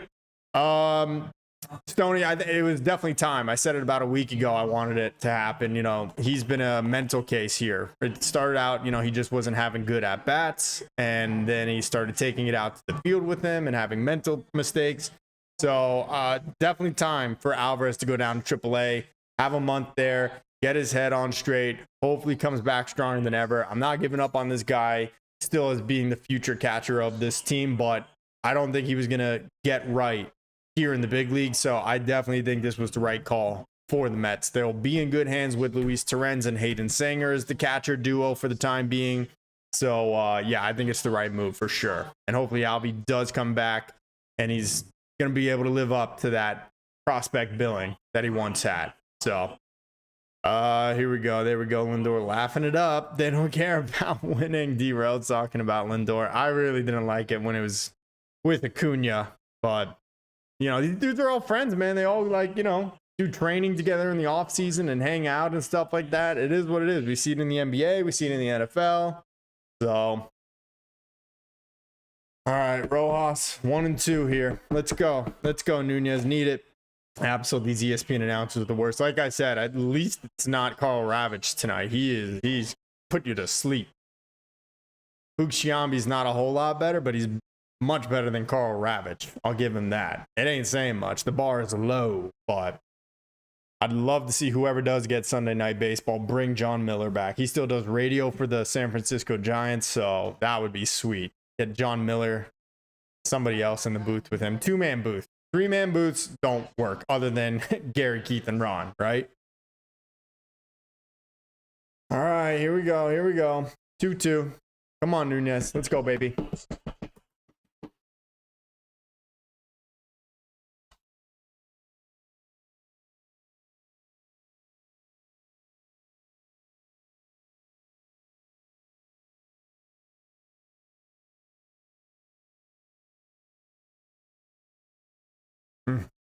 Got a piece of that one. All right, here we go. All right, 2 scoreless from the bullpen. First, Chris Davinsky. Now Deno Nunez in his first appearance back since getting recalled to the big league club. But won't matter much if the Mets offense doesn't start doing something. Just 2 hits tonight, just 3 base runners against Jesus Luzardo. Let's see if the Phillies are going to send him back out there for the 7th. I would imagine so. He's only at 92 pitches, but also Thompson and the Phillies may decide, hey, this was a really positive 6 innings for him. He's coming off a couple bad starts. He's already at 92. They probably wouldn't let him go more than 105 anyway. So maybe he's out of this game, or maybe he is on a short leash for the 7th inning here. The Mets will have Pete Alonso, Brandon Nimmo, and who is up after that? I don't even know. Luis Torrens in the 7th with the Mets trailing 5-0. So let's see. Now or never, right? Feels like it's got to be now. The top of the lineup will still all get another at-bat in this game because it is the 7th. So even if the Mets go and order these next to the top of the lineup, will get a shot. But if that's the case, I mean, forget it. The Mets aren't scoring. If it's still 5-0 and the Mets are sending up Lindor, Marte, Soto, I don't have very high hopes for the Mets coming back and winning this game. They got to start chipping away right now. It's got to start right now with Pete, with Nimmo, and with Luis Torrens coming up here in the top of the 7th. So let's see what happens. Tony says, you're good, bro. You can only do so much calling the game and answering our comments. Appreciate you. I appreciate you tuning in, Stoney. Thank you. Thank you to everybody here right now. D-Rels. Thank you to Everyday Mets. Absol. Everyone else in between the kill me. Let's talk with Hayden, Adam, Travis Berg Jr., RM, Nico earlier today, Oscar Face, who's a Phillies fan, but whatever. He's cool. Appreciate you guys all being in here. And again, we will be doing our post-game recap. Hopefully it's a miraculous comeback for the Mets, but 3 base runners so far in the first 6 innings, so not looking so hot. We shall see. What is your guys' biggest thing that you want to see the Mets do at the trade deadline? I personally think it's got to be a starting third baseman for this team, because none of the prospects have done anything to help this club for the most part, whether it's Beatty, Mauricio, or Luis Angel Acuna. Mark Vientos obviously has not had a good year so far and then got injured. So I want a starting third baseman for this team, 100%. I don't think Jared Duran does it for me. Dude has a 714 OPS this year. He's still under contract, multiple more years. The Red Sox are going to try to still get a haul for him that they probably don't deserve based on how he's playing right now.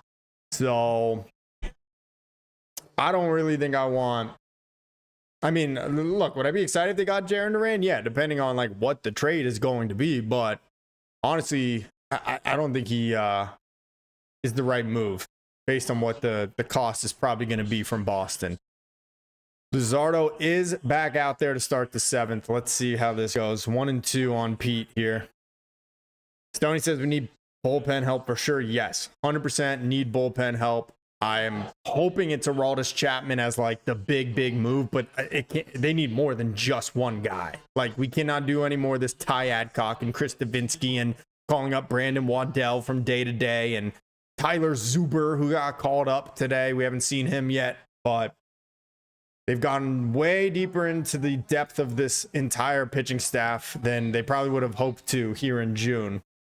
But they definitely need some help there, without a doubt. Good call there by you, Stony Lane. What's up, man? How do I feel about the Mets? I mean, not great. They're on the verge of losing their 8th game in 9, and they're out of first place if they don't win today. Pete Alonso goes down swinging. They can't touch Luzardo. It's just brutal.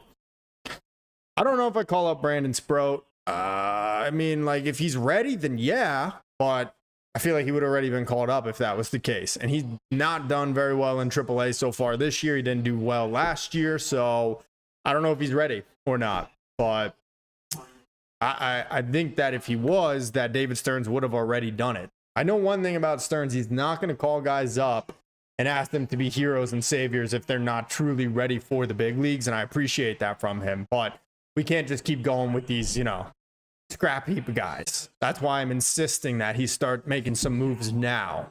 Don't just wait to the deadline. All right, here we go. Nimmo getting things going here. Let's see. Straight away unis are bad luck. Keep wearing the blue New York script. I gotta say that blue New York script uniform has grown on me a lot. I like it. Nimmo with the single here with 1 out in the 7th. Let's see how much further Luzardo is going to go in this game. That was his 100th pitch of the evening. So, I don't know. Broadcast is obviously a little behind here. Let's see if the Mets make or if the Phillies make a change here.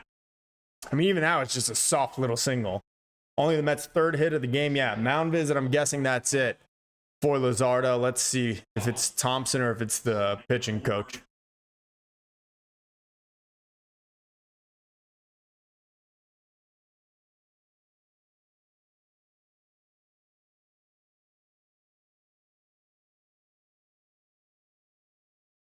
Come on.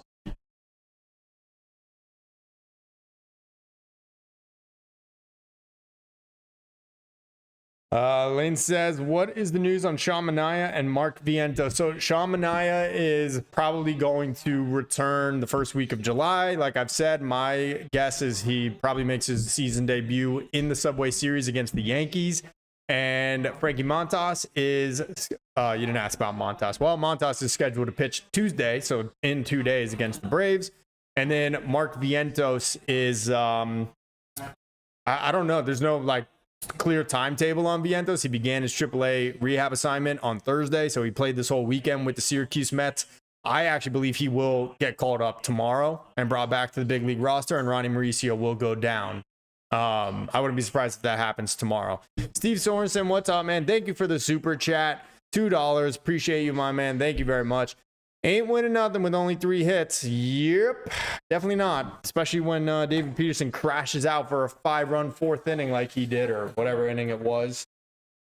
Yeah, 4th inning. But all right, Terens with a 2-1 count. Like I said, guys, it's got to start right now. Phillies cashed me out today. Cashed or crashed?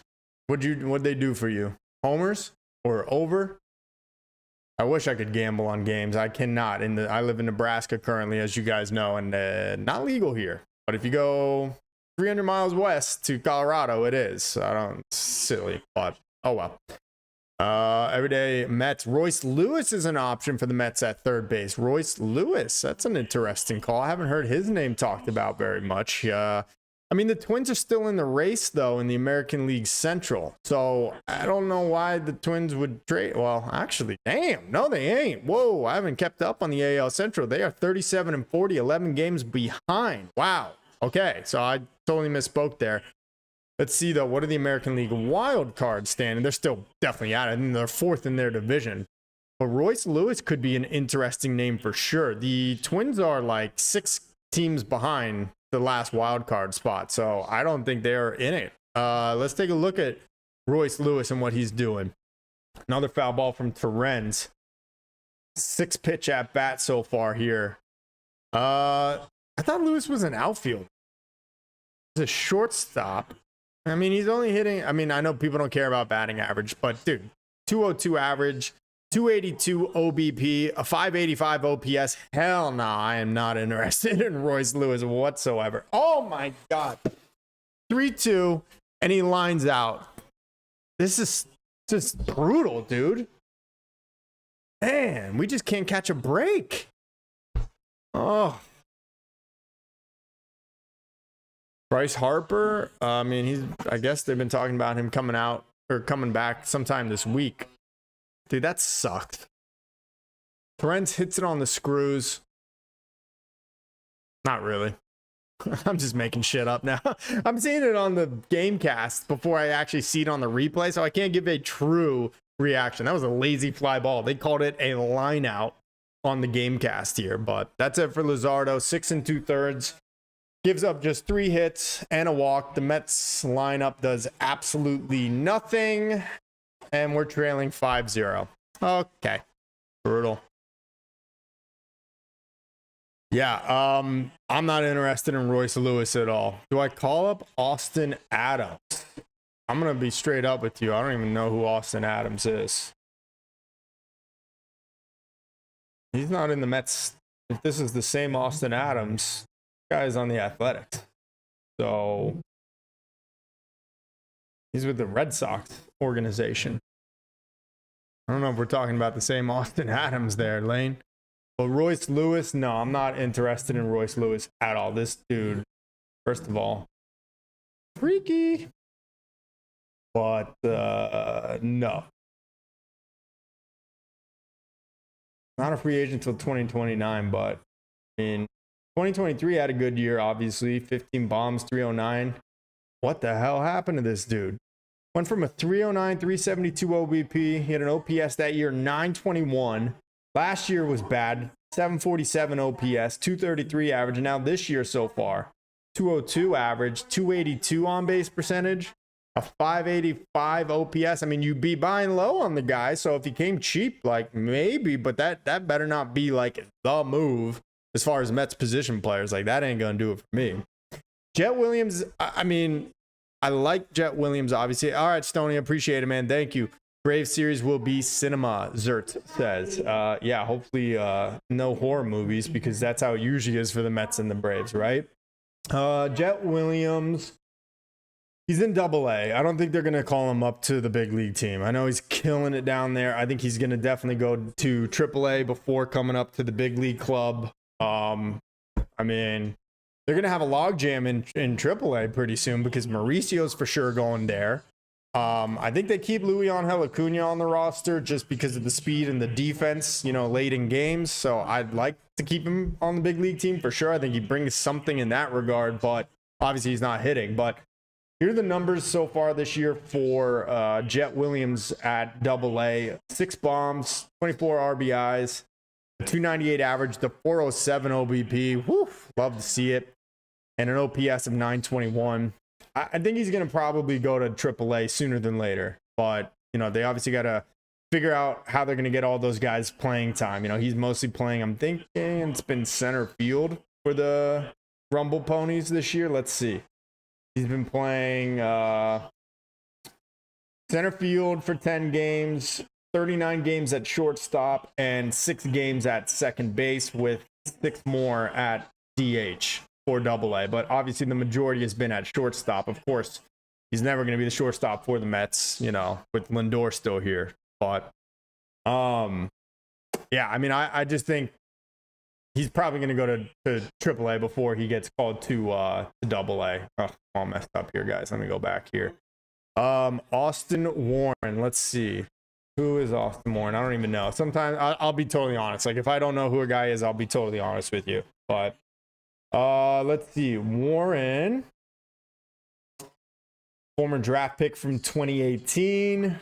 So far this year. And oh yeah, he did pitch for the Mets 1 game this year. He threw a scoreless inning. Okay, gotcha.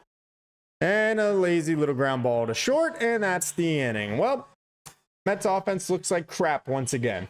But so far this year for AAA, Austin Warren in 28 1/3 innings pitch has a 3.81 ERA.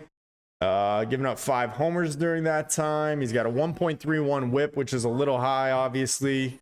He has spent some time in this Mets system now for a couple of years, but I mean, look, he's probably going to get a chance at some point, right? Because the Mets are just running through pitchers like no tomorrow, so I wouldn't be surprised at all. But Absol says, let's not forget the Mets' best comeback ever, May 5th, 2022, 9th inning victory, down 7-1 in the 9th in Philly, and came back to win. You never know. Yep, that is true. That was a crazy win that year.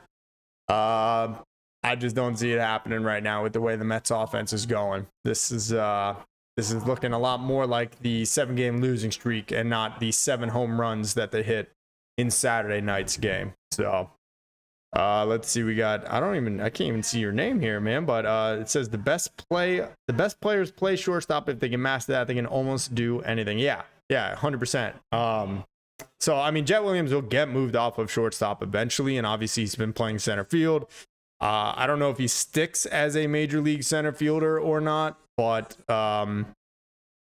he would fit the bill because obviously, you know, Nimmo's not a center fielder anymore. Tyrone Taylor is, of course, a good center fielder, but he's not like the future of this team. So, I don't know. We'll see. Jet Williams is a tiny guy, to be honest with you. I mean, you can get away with being that size in center field, but he obviously profiles more as a middle infielder. So maybe he's at second base in the future. But you got a lot of guys in that middle infield kind of vein with Acuna and with Ronnie Mauricio, with Fred Beatty kind of learning second base. Obviously, none of them have panned out yet to the big league roster. So it's still open to whoever does finally come up and hit at the big league level. But I don't know. We'll see about Jet Williams. I'm excited about him. But again, I've said this before, you know, we get excited about some of these young kids in the Mets farm and they don't end up doing anything. Who's the last position player that the Mets have developed? It's Pete Alonso, 2019.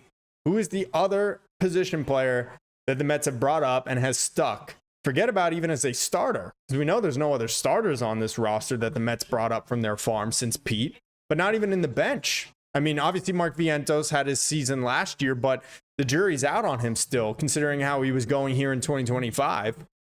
You got Brett Beatty, who's obviously been a bust to this point. Francisco Alvarez, despite that year in 2023, is looking more like a bust now than a stalwart behind the plate. Jeff McNeil, I'll give you that. Obviously, won the batting title in 2022, but, you know, hasn't lived up to any of that expectations since. But really, other than those guys, you know, who else? Lane says, do you call up Drew Gilbert or Ryan Clifford? I think that's who you meant. You said Ryan Chafed. All right, so here's Tyler Zuber. We will see what Tyler Zuber has. Let's start with Drew Gilbert. And I say yes at this point. Drew Gilbert came over in the trade with Houston a couple years ago for Justin Verlander. 6 homers, 32 ribbies, just a 230 average, but check that out. 343 on base percentage. You know, he's just not slugging much, and that's why the OPS is only at 719 this year. You know, the slugging percentage is probably only like 4 something. So he's not hitting for power like we would have hoped he would by now. He's still a former first-round pick, drafted out of Tennessee, so really good college ball pedigree, playing in an SEC school like that, but I'd give him the shot. I mean, the 343 on base percentage is really encouraging. Obviously, we want to see him hit for more power. I think he strikes out a lot. I think that's been the problem for Drew Gilbert so far this year. Okay, I clicked stats and it brings me to this. I don't know why. MLB and minor league website is such trash. But no, I would definitely give Drew Gilbert the call and get rid of Jared Young. He's the perfect replacement there. You get your lefty if you still insist on having a lefty here off the bench. I get it. That's why I would go with Drew Gilbert. And then Ryan Clifford, who also came over in that trade with the Astros for Justin Verlander 2 years ago. Much better numbers, 12 homers, 40 ribbies. He's doing this in Double-A, though. This is with the Rumble Ponies. So obviously a very different level of play. But a 242 average, and again, the OBP, love that. 360 OBP, 823 OPS. He really profiles more as a corner outfielder and can play some first base as well. They actually believe he's going to end up at first base. See if they can pull up the... Nope, they can't. That minor league baseball website is such trash. Come on. Can't even see his career or his game logs recently. Here we go. Lately, this is what he's been doing. Hitless over the weekend. Or no, this was the first 3 games of the season. Go real quick here. Over this most recent weekend, Ryan Clifford yesterday and today with, let's see, hit yesterday, 2 more hits today.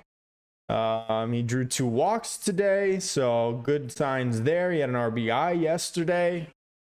Last time he hit a homer, though, was June 12th, so over 10 days ago. But he was on a little streak there. You can see he had a homer on the 6th, on June 8th, on the 10th, and then on June 12th as well. So seems like a guy that hits them in bunches. But again, I don't think that he's going to get the call immediately up to the big league roster from Double-A. It just doesn't seem like what Stearns kind of does as far as his philosophy. But let's get back to the game as Zuber gives up a leadoff single here to start the bottom half of the 7th. Look, guys, this game was lost if they do end up losing in the 4th inning there. David Peterson couldn't do it, and now Tyler Zuber has allowed the first 2 runners to reach. Kyle Schwarber once again doing it. I can't stand this guy. Oh God, he's so annoying. Oh.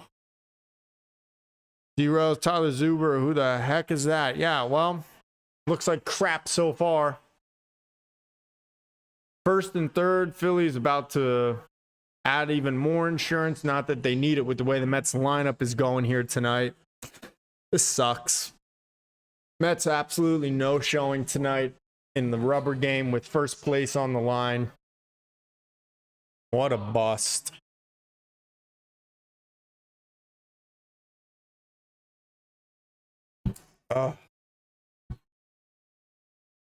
Just brutal.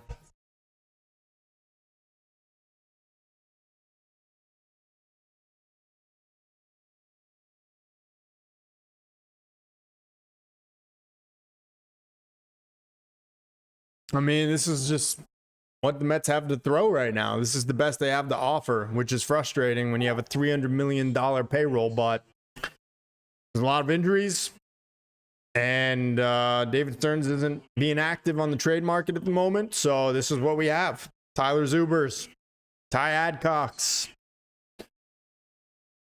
Justin Garza, all those names. So, what are you going to do? You strike out Baum? It looks like he did, huh? Unless that was a foul ball. But all right, right after this inning, folks, I'm going to get prepared for the post-game live stream. So I'll sign off here, but you guys can tune in, and we will be doing our live phone call. So if you do want to be a part of the show, you can join the post-game recap and call in.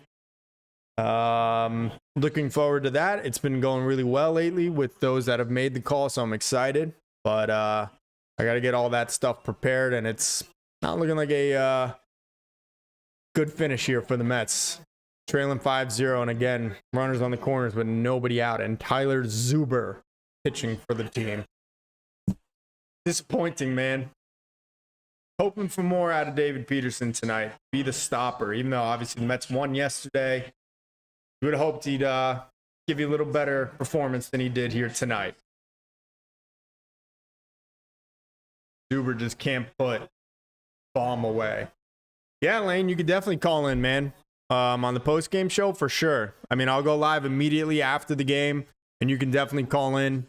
I usually spend the first 5 to 10 minutes kind of just recapping the game, giving my thoughts, and then I open the phone lines for anybody that wants to call in. The link to that is in my bio, so you just go to Discord, and it'll be in the bio when I do the live post-game. So, yeah, you definitely can call in. I'm looking forward to it, man, hearing your thoughts. Be ready to bring it.